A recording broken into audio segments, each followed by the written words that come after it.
Sugar கஞ்சி தயாரிக்கலாம் வாங்க வீடியோக்குள்ளே போகலாம்.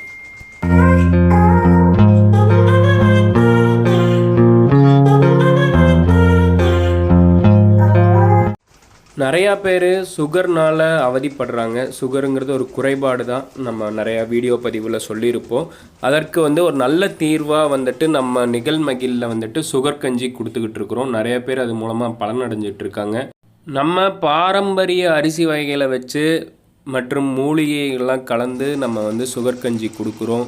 சாப்பிட்டதுக்கப்புறம் 680 சுகர் இருக்கிறவங்களே நார்மலுக்கு கொண்டாந்துருக்குறோங்க. இந்த அளவுக்கு இந்த கஞ்சியில் நல்ல மாற்றம் கொடுக்குது. காலை மற்றும் நைட்டு இந்த கஞ்சி உணவாக எடுத்துக்கணும். மதியம் அவங்க விருப்பம் போல் சாப்பிட்டுக்கலாம். நிறைய பேர் சுகர்னால் கால் வரைக்கும் எடுக்கிறதெல்லாம் நம்ம பார்த்துக்கிட்டு இருக்கிறோம். அதற்கு ஒரு நல்ல மாற்று தீர்வாக எங்களுடைய நிகழ்மகிழ் சுகர் கஞ்சி இருக்கும். உங்களுடைய சொந்தங்களுக்கு யாருக்காவது சுகர் இருந்ததுன்னா கண்டிப்பாக இந்த வீடியோவை அவங்களுக்கு பகிருங்க. அவங்க ஆரோக்கியமாக வாழட்டும். என்னுடைய கான்டாக்ட் நம்பர் ஷேர் பண்ணுறேன், தேவைப்படுறீங்க வாங்கிக்கலாம். ஆரோக்கிய தேடலுக்கு சப்ஸ்கிரைப் நிகழ்மகிழ்.